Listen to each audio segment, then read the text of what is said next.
Blessed to be in the presence of truth, wisdom, knowledge, understanding, wealth, health. Thank you for harmony. Evil spirits must leave, benevolence welcome. Ego and responsibility.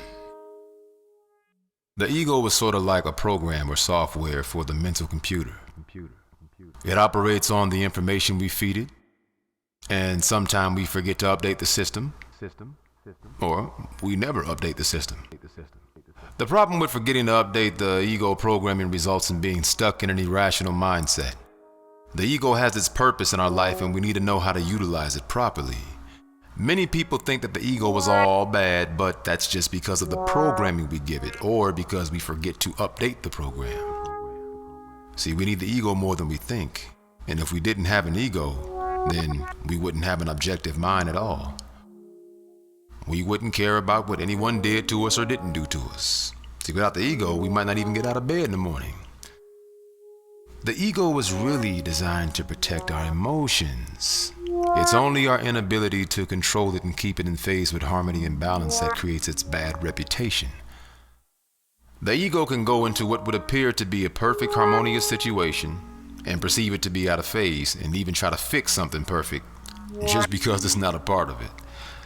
It's very hard for the ego to not be biased, and this is why we must practice aligning ourselves with high-frequency consciousness, or just staying mentally clear and balanced as much as we can. The ego is the most predictable and vulnerable part of us all. It is selfish, combative, vain, competitive, arrogant, and never wrong. Even when it's wrong, it always has to have its way. And it's funny how those qualities are all designed to protect us.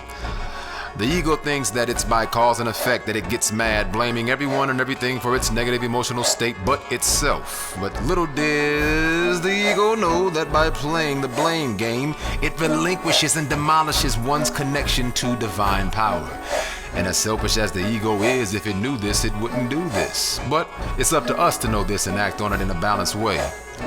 One must learn to circumvent the ego and choose to take mental and spiritual responsibility for self. Now, being mentally and spiritually responsible doesn't mean taking blame for everything. It only means taking blame for how one feels. Now, once this is done, one begins to regain lost power, which can result in 3 forms of healing. Hashtag MBS, mind, body, and soul. And when all 3 are together, of course the ego wants the credit for the healing, but is unwilling to take blame for the harmful and bad thoughts and emotions that it projected. Just like some people, they can't take blame, but always want credit. And if someone really has self-esteem issues, then they'll give anyone and anything the credit, but never themselves. Whether you are blaming the devil or giving God the credit, it's all happening through you. When you have balance in your life, the higher frequencies can work through you effectively, and it's all energy and motion that we are connected to. And like it or not, the ego is a part of us all, and our only true job is to continuously put it in check. Constantly put that ass in check. Checking the ego. So how does one consistently check the ego? I know this might sound simple, but practice humility. That's right. All you gotta do is be humble. And believe me, it's a lot harder than it sounds. It's not as easy as it sounds. It's really not. Day to day, our senses are bombarded by negative energies, but I'll say bad energies. I'll tell you why later, but whether it's from media, immediate family, emotions, jobs, friends, trends, or enemies, they all are designed to fuel negative emotion. You know, there'll be times where we have to get a little crazy, and Seal said it best, you know. Yo, we're never gonna survive unless we get a little crazy. My Seal impression, his voice is a little more raspy. I don't know how you get that raspy voice like that, it's dope. But for the most part, practice humility, no matter how uncool it looks. It's actually the coolest, because you can always stay in control of yourself. One must learn to become impartial, yet compassionate. And in doing so, it allows you to focus on how you feel instead of focusing on how someone wants you to feel because they want you to be as mad as they are. We all know misery loves company. This is why I feel people vent, because sometimes they need justification in thinking or feeling crazy when they spiritually know better. You know, they know better. They just be throwing that shit out there, and then what happens is we start letting them get away with it, and we start entertaining it because we love them. But that's not the way. Not the way at all. Sometimes They consciously or unconsciously want to pass that bad energy that they can't handle on to you. Think about it. It's extremely important to stay clear of being in the presence of misery on all levels, whether it be getting depressed or taking on the sad energy of one who is depressed just to understand them. It's one thing for you to be there for a loved one in that time of need, but if you truly love yourself and you truly love that loved one, then don't allow them to stay depressed or depress you. Now, how can you do this? The answer to that is being impartial.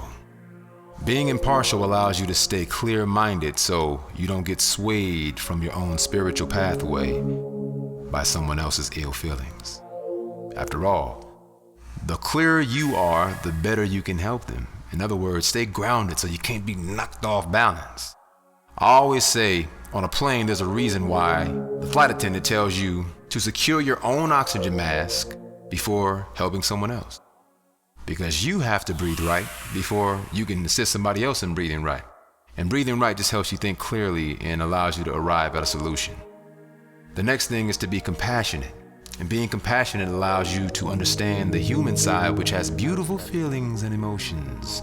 In other words, don't be a robot. We're both logical and emotional, men and women. men and women. There are many ways to view life, and how one views life will affect how one lives life, and how one lives life will determine how one will be remembered. My wife asked me an interesting question one day, and she asked me, if you had all the answers to life and money, would you want to just live a comfortable life or go the revolutionary humanitarian route? Now that question triggered more than just an answer, and I began to think about how I would want to be remembered. If I were living the comfortable life under the radar versus going the revolutionary humanitarian route. Now naturally, the ego would choose whatever it takes to protect its life, resulting in maybe going the comfortable under the radar route because the ego mind is rooted in self-survival and designed to protect itself. But another side of the ego is designed to fight to survive. And in order for humanity to really thrive and move forward, we must individually lift each other up And fight for what's right and truth and learn to create a better sense of community. And if I chose the revolutionary humanitarian route, I just must prepare for what comes with that. And I'm not sure that I would choose either one 100%, but I just want to reach the people who are reachable and the people who don't fight nature, you know what I'm saying, to keep it easy. I believe when we lift each other up and share information and wisdom, we further evolve the spiritual plight of the human. And before I check out or leave this plane of existence, I want to be one of those ones who stood for what he truly believed in. In a sense, it all comes down to how you want to be remembered.